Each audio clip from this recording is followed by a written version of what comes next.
Hello and welcome back to another Andrew Says I Wouldn't Lie to You, except for maybe this once. I've been following the whole China and Hong Kong thing a little bit more than most people, I think. Over here, at least. I'm sure over in Australia and everything, people are paying more close attention. They're a lot closer to it. And it's interesting to see how the mainland communist, the one China people, are reacting to it. Because it's hard to tell if many of them who are commenting from other countries are afraid to say anything about the Chinese government, and therefore they would be arrested for speaking out, or if they're completely indoctrinated into the Marxism, the Maoism, and everything that goes along with being a person in communist China. And at this point, they think that their opinions are normal, being against religion, being against free speech, thinking that it's okay to arrest people just for protesting against their government. Now, check out some of the responses I saw on a video the other day. Well, I think if they go in jail, there must be some reason. Well, You don't think that the communist government is a little bit dodgy? No. No? No, because... Are you Aussie? No. You got an Aussie accent. Oh, well, How long you been in Australia? 9 years. 9 years. Yeah. You don't believe that the communist government do wrong? No. Do you prefer communism or capitalism? Communism. Yeah. Do you live here? Yeah. Why? Because we're here to learn. Oh, you're studying. Yeah, So study. you're going to go back after? Yeah, of course. Oh, so you prefer communism? Yeah. And you don't think that the government in China does anything wrong? No. No wrong. Not wrong at all. So putting people in jail for practicing religion is okay? Yeah. Yeah, it's okay. Freedom of speech, stopping people from protesting, it's okay? Yes. I suppose he could have said just about anything there, couldn't he have? Is murder wrong? No. Is using your phone in the middle of a theater wrong? No. Is pineapple on pizza wrong? No. Hold on, stop, like right there. You've gone too far for me. But they're so far down the road, the rabbit hole, if you will, of being okay with there being wrong speak. And it reminds me of a video that I posted recently where this girl says people should just know that there are certain things they shouldn't say in public, and you can't change the way people think, but then she kind of stops herself from saying that, but you can change the way people speak, and that's what it is with these people. If you don't agree with them, then you can't speak it into existence, and it goes as far as to being legislated into the law where you can be fined. It's the law in Canada. It's the law in other countries where, like China, where you can't say certain things or else you face persecution. I think everyone's able to believe what they want, but some people should just know to keep to themselves or know what's appropriate to say or not. Because obviously you can't change what someone thinks about something, but you can change their you can try to change it, you know what I mean? Now, if you don't believe in freedom of speech, then you probably believe that it should be punishable by law, saying the wrong thing, which it is punishable in several and certain countries. Now, as long as you're not inciting violence or doing criminal acts of harassment, things like that, I think you should be able to say anything offensive that you want. But the implication here with laws like in China and laws in countries like Canada where you can get fined for misgendering or being offensive is that you should know that you're wrong and not say anything in that instance. And right now in Canada, you can be fined for saying things that just because a certain amount of people think are wrong, like gender identity, you can be fined. Or I haven't seen anybody put in jail for that. Hopefully it never comes for that. But there has been many cases so far where people have been fined, comedians and regular people.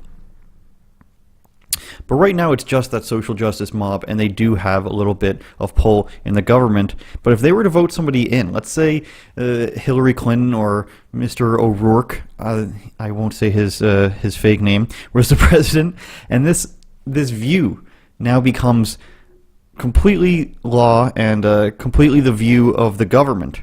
Misgendering, offensive speech is arrestable, things like that. Then all of a sudden, now your preferred government that agrees with your ideology of limited speech is now the government, and therefore they are now great. This is what seems to have happened in China. And if you can be convinced of this, then I'm certain you can be convinced that, like in China, no religion and no questioning of the government is a good thing because it's bad for the progressive cause. I have no doubt that that could be the extension by which it becomes implemented. this stops our progressivism. I mean, if you have a problem with the government, then you must have a problem with progressivism, which means you're probably a fascist or a racist and you want to oppress other people that didn't vote for this wonderful, I don't know, Hillary Clinton or Justin Trudeau government. And then the next level after that would be, well, a religion oppresses certain groups, so let's ban that. And to some certain extent, it does. There are certain religions that do oppress certain groups. But so you can see how this could be a very slippery slope, especially when it comes to terms of progressivism, where it's either you're with us or you're against us. Well, you don't believe that some religions are oppressive or that all religions are oppressive. Well, fine, jail for you. You said something racist, jail for you. You question the government, who's our wonderful progressive government, you must be, like I said, a fascist or something like that, jail for you. Which then, of course, turns into government jobs, complete totalitarian state, taking all of your money through taxation, and then all of a sudden you've got China.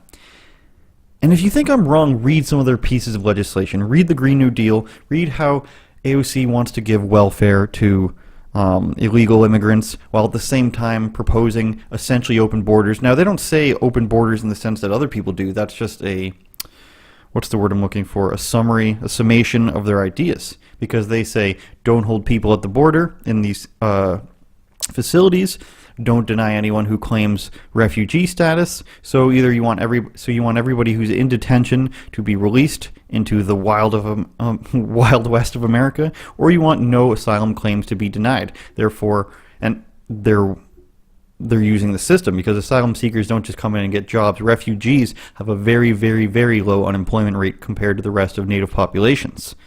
So that's essentially what they're saying by other people having open border policies. So if you combine those two things, then all of a sudden you've got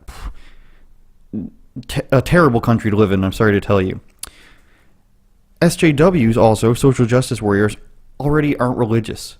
And they don't pay attention to actual policies, so would it be that far of a stretch to say that it would be not so difficult to ban religion under one of these governments getting into power, one of these Hillary Clinton governments, or one of these very far-left progressive AOC as your president?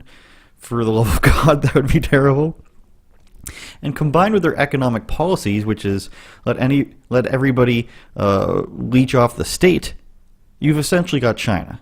Because now if you're adherent to the state and they're the one providing you with any sort of source of income, because you've already come from another country and you're just like, why not? Why not just get this free welfare?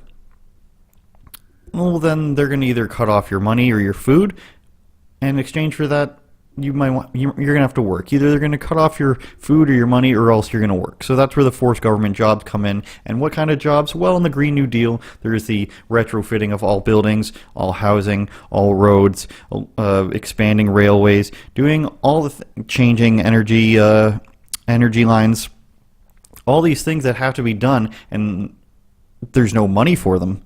So what are you going to do? How are you going to build them? That's when the people who are on government assistance come in and say, hey, you got to build this and work for this if you want government assistance. It's not hard to spot, and it's the fact that almost all communist countries are built on the same ethos, the same guidelines, and the same way.